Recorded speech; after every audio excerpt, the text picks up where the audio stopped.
estamos hoje debatendo a perseguição a cristãos no mundo, já sabendo que por pesquisas, o povo, a religião que é alvo do maior nível, de maior número de perseguição, são justamente os cristãos. A gente sabe que há outras minorias, né? No Brasil, a gente não é minoria, a gente é maioria, mas em muitos países os cristãos são minorias.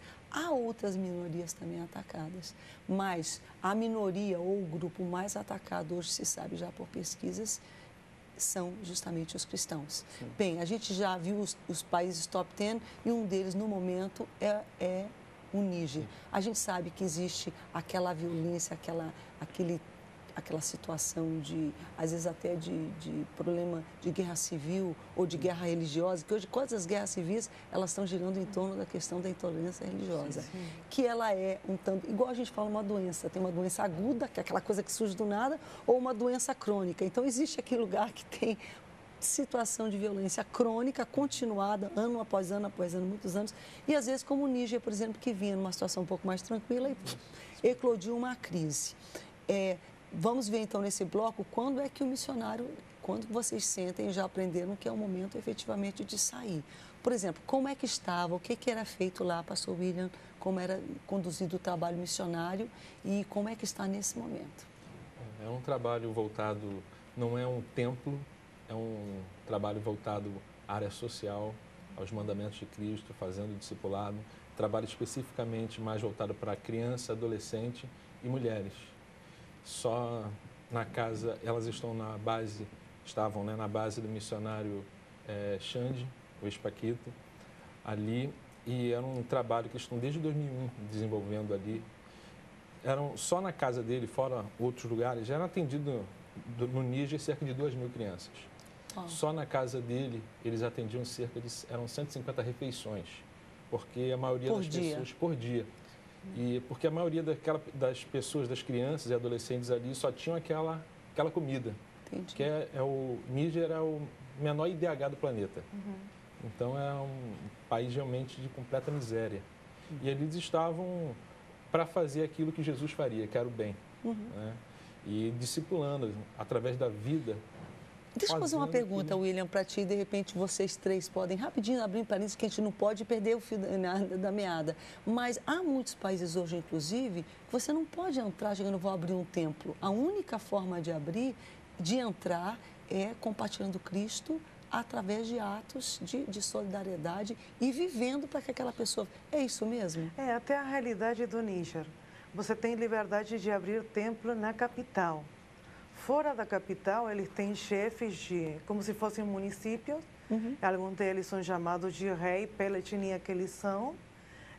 E se você não tem a permissão deles, você não pode nem entrar no lugar. E tem que ser muito claro que você está indo a fazer um trabalho social. Por exemplo, eu morei junto com uma equipe 3 anos no Níger. E a gente já morou no Níger? Eu morei lá 3 anos. E bem no interior. A gente foi um lugar, por exemplo, eu fui a primeira branca que eles viram. Nunca tinha visto, eles não sabiam o que acontecia depois do Rio. Então, era uma realidade bem diferente do que a gente está acostumado. Nunca escutaram de Jesus, a primeira vez que escutaram, perguntaram onde ele morava, porque eles não sabiam quem era. E por essa mesma realidade, eles tinham um Islã totalmente sincrético.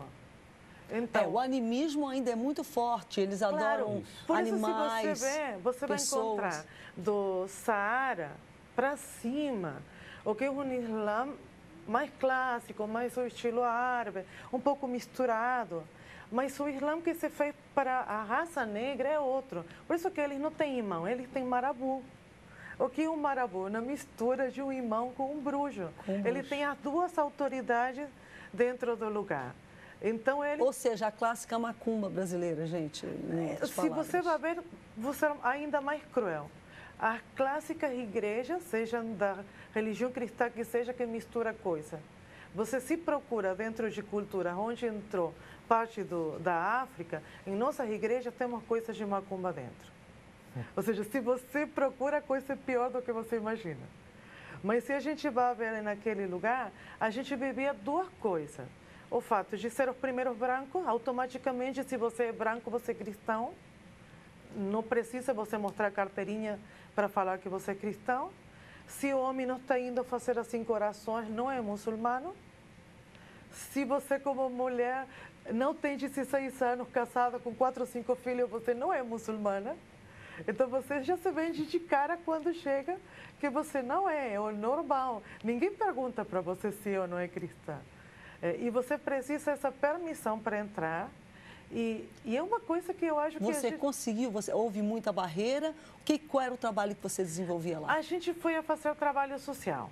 Eu sou professora de karatê, então o que a gente fazia era ensinar as crianças defesa pessoal. Tinha outro rapaz trabalhando na parte de futebol e estávamos trabalhando na parte do meio ambiente. Então, nosso trabalho foi social. E é uma coisa que é muito pessoal. Eu não posso pedir que outro pense no mesmo. Eu não acredito numa conversão por aquilo que você vai falar para alguém.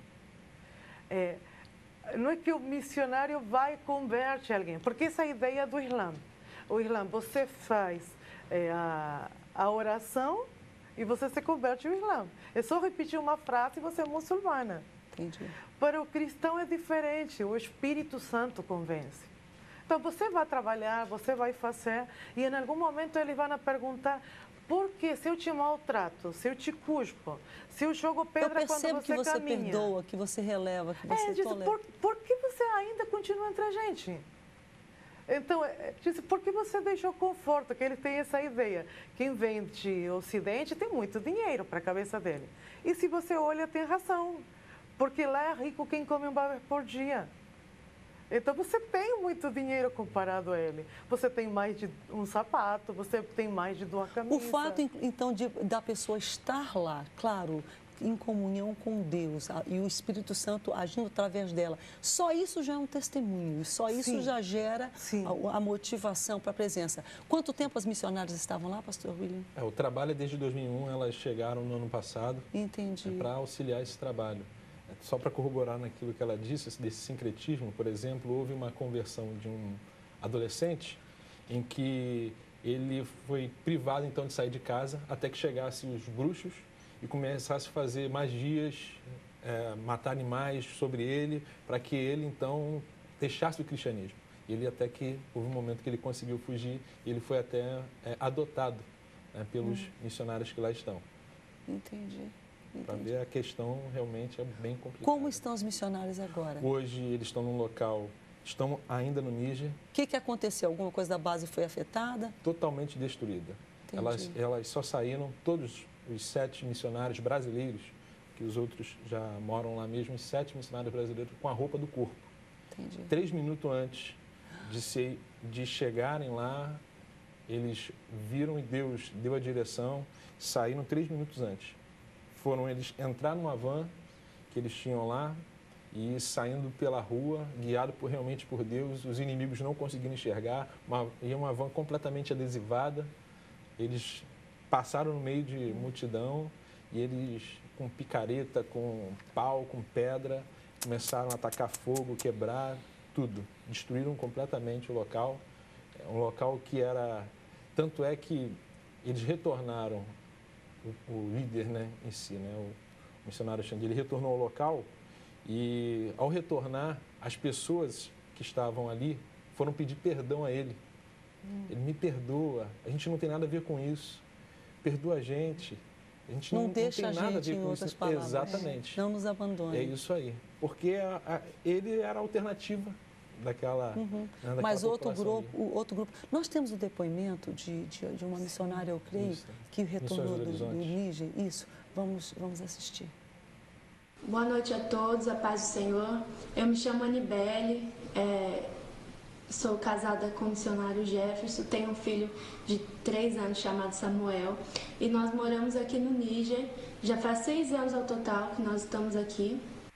E nós fazemos parte de uma organização missionária chamada WH Brasil. Todo esse tempo em que vivemos aqui no Níger, a gente sempre teve liberdade de trabalhar, liberdade religiosa, nunca tivemos problemas com muçulmanos, sempre tivemos amizade com eles. Mas depois dos acontecimentos, as sátiras que foram feitas na França, no jornal Charlie Hebdo, gerou manifestações no mundo todo. E inclusive isso chegou aqui no Níger. Dia 16 de janeiro e dia 17 houve muitas manifestações aqui no Níger, começando por Zinder, uma cidade perto do Chad, e chegou até Niamey. Eles chegaram com pedaços de pau, quebraram tudo, incendiaram a administração, ela está comprometida, a gente vai ter que reconstruir. Algumas salas foram totalmente queimadas, tudo destruído. Também 2 igrejas da nossa organização, nesse dia, foram atacadas e nós perdemos tudo que tinha também, livros, cadeiras, aparelho de som, microfone, todas as coisas que se tem em uma igreja. Eles levaram e queimaram. E infelizmente a nossa organização também foi atingida por esses acontecimentos. A nossa escola, que a nossa organização tem aqui, com aproximadamente 350 alunos, a maioria filhos de muçulmanos que estudavam ali, ela foi totalmente queimada e destruída. Nesses acontecimentos foram queimados aproximadamente 67 igrejas no Níger, entre 3 escolas, um orfanato e também uma agência missionária, e algumas casas de pastores que estavam anexadas a essas igrejas foram queimadas e destruídas. Em uma de nossas igrejas havia um projeto de corte e costura, que a mulher do pastor ensinava mulheres muçulmanas a costurar e pregava o evangelho para elas. E 35 máquinas foram totalmente quebradas. Nós vimos o cuidado de Deus, porque nenhum cristão foi morto ou ferido em todos esses ataques. E a palavra que Deus tem nos dado é que Ele vai fazer um avivamento para a igreja no Níger. A fé deles em nenhum momento foi abalada, ao contrário, tem aumentado a cada dia. A você que gostaria de participar desse projeto de reconstrução das igrejas no Níger, das escolas, você pode entrar em contato conosco e eu sei que a história do Níger vai ser transformada. Obrigada a todos da rede TV Boas Novas. Muito obrigada por essa oportunidade de compartilhar um pouco do que aconteceu aqui. Estejam orando por nós. Deus abençoe. Que privilégio receber esse depoimento exclusivo. Eu falei que eu estava voltando, na verdade eles não voltaram, eles estão lá. Isso foi gravado, enviado via internet para a gente, de modo que a gente pudesse exibir nesse programa tão especial de hoje. Infelizmente a gente tem que chamar um break, mas a gente vai voltar falando sobre o que nós podemos fazer. Sim. A gente vê, por exemplo, aí que a gente pensaria que eles vão sair tudo correndo, que nada, Davi, aí o ânimo dela, que eles estão crendo que o Espírito está levando eles a entender que haverá um avivamento e nos convida a ajudar e participar desse momento de reconstrução. Claro que nós sabemos, como a Bíblia fala, tem um tempo para tudo. Tem tempo de construir e tem tempo de derribar. A gente não gosta de derribar, né? Então, às vezes, tem tempo de ficar e tem tempo de sair. O pastor Marco vai falar um pouquinho com a gente sobre isso. Provavelmente também a Jorgelina já teve experiência assim. Há um momento que, às vezes, você tem que... Então, como é que nós podemos orar, né? E por esse povo, o que nós podemos fazer e qual é o momento, efetivamente, que se sabe ou que se sente? Claro que deve ser uma coisa também que o Espírito Santo orienta, no sentido de... Chega um momento, de repente, de dar um tempo, pelo menos naquele local, sair e ir para um lugar onde haja mais segurança. A gente volta já. Cabeça pra cima.